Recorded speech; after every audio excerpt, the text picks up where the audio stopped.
Hello, I'm Cookie Stoner, and welcome to Cookie Stoner Presents. And I'm still here with Matt Miller, and we're on our second segment of our Coming Out series, Matt. And thank you again for being here. We talked a little bit about earlier when you were little, knowing that, and what breaks my heart is those are words we're trying to change. I was not normal, or I was not doing something appropriate, liking boys. And even though it's the most natural thing to you, and even though you had a very loving family, because you were in and out of church so much, that if the church said it was bad, then it must be really bad. That is correct. And then there was a definitive time where I knew that that my mother did not approve. Oh, tell me about that. And how old were you? Oh God, 12? 8? No, 10. Probably 10. Around that time. Yeah, my memory is all fuzzy from way back then, but we had decided finally, we'd been saving up for a few years to go to Disney World, and we decided to go to Disney World. Wow.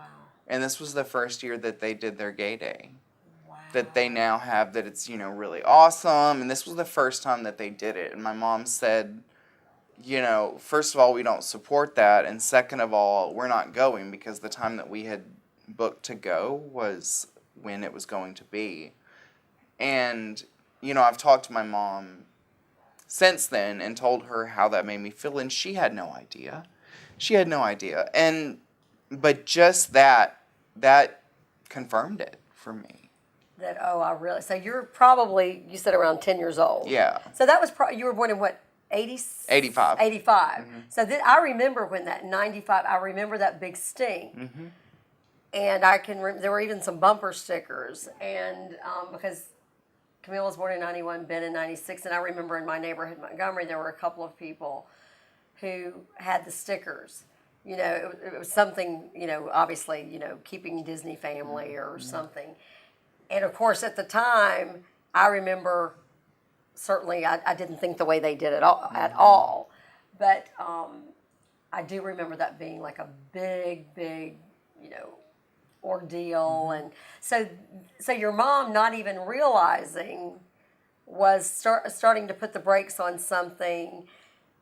So at a time that you're coming into puberty, right before then, that you might really, once you get through that, obviously still knowing that these feelings didn't change, obviously. Did it make you suppress it more? Like, if my mom thinks that, then I'm really got to make sure I don't feel like this. I'm sure it had a lot of influence on how I felt about myself and how I felt that she would react if I ever told her. I had a feeling, but that my mom felt that way, but when it felt personal. It didn't feel religious. It didn't feel like something. It felt like she had no idea what she was talking about, but she had been told it was wrong. And it was wrong. And that's the issue that I have with conservatives. I can't handle that. Like, think for yourself. Am I a bad person? Right. Does your life have anything to do with someone else? Right. And then my mom told me years later, so it was 18 when I came out. It was, I was still in high school, close to graduating, and she knew that I was hanging around, people that were supportive of it, and a couple of them were gay boys, and, she told me, we were in the front yard, and she didn't want to talk about it because she didn't want it to be anybody's business, and I understand that. A conversation like that should be done inside your house, but she said, I just don't want that life for you. That was the root of her concern, I believe. Was it more fear for how I was going to be treated?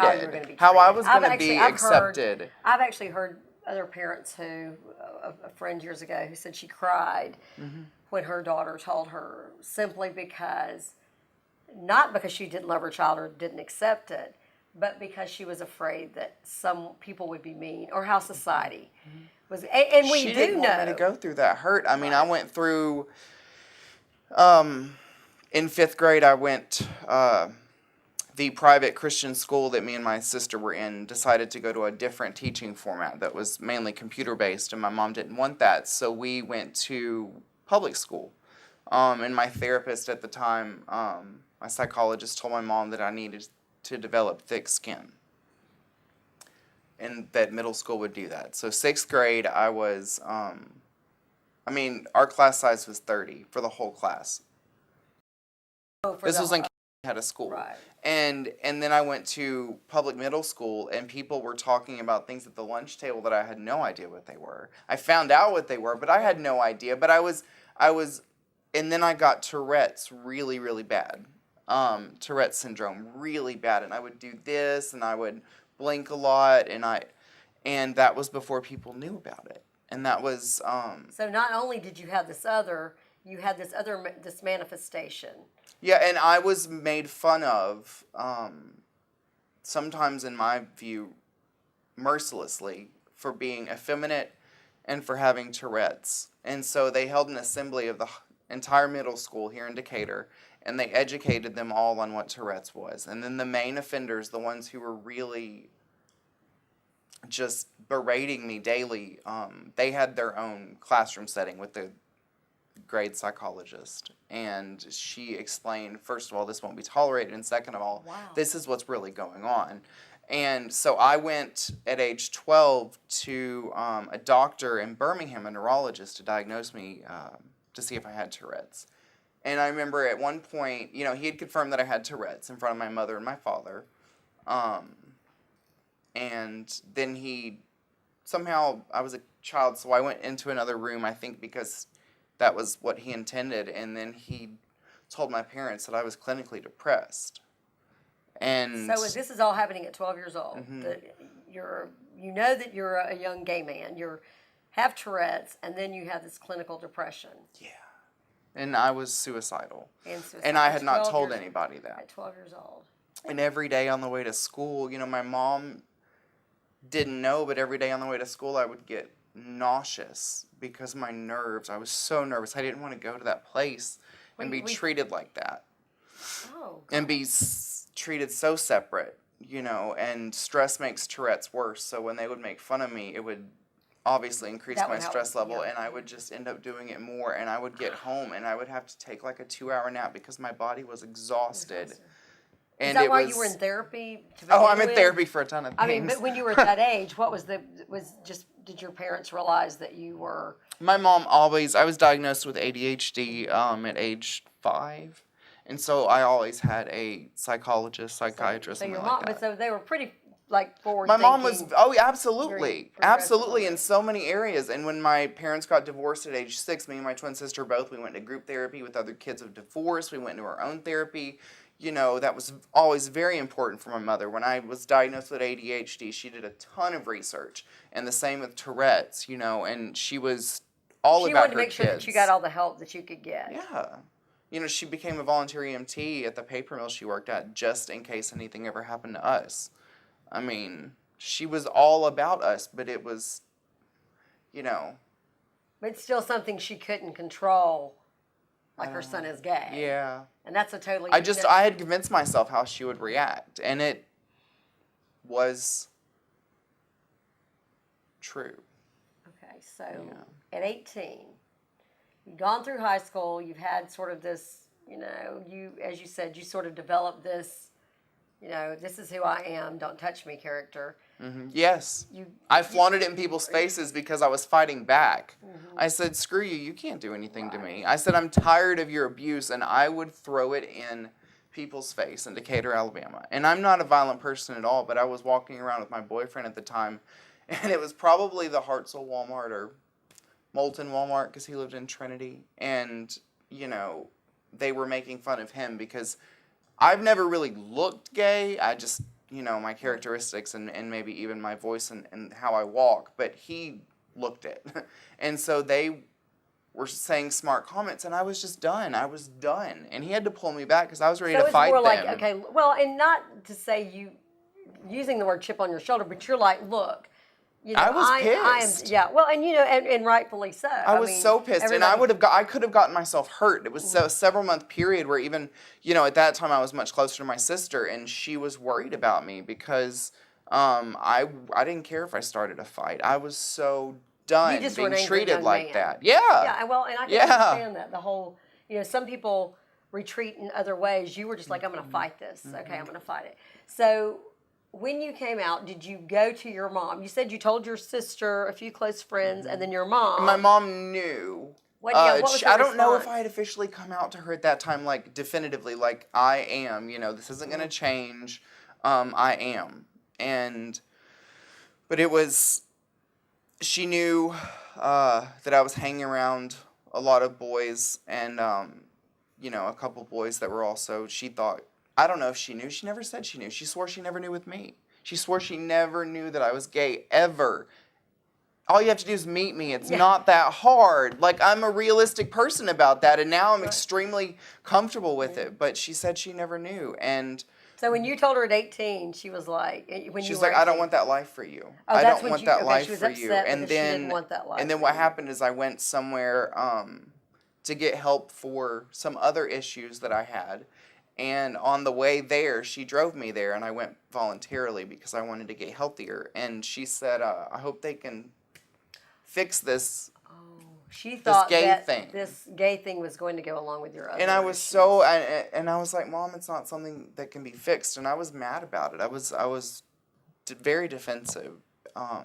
It's not something that needs to be fixed, Mom. It's not And you like knew she that, had no right? idea. Yes, and she had no idea how much I had beaten myself up and how I had already had to come to acceptance and go through this whole cycle, you know, of self-hate and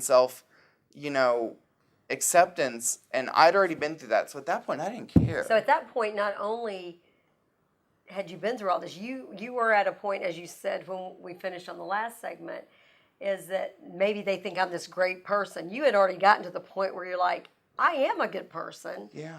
Even if I am gay, that this is not, I mean, it's not that it doesn't define you, but People still loved me. Yeah. And I don't know why.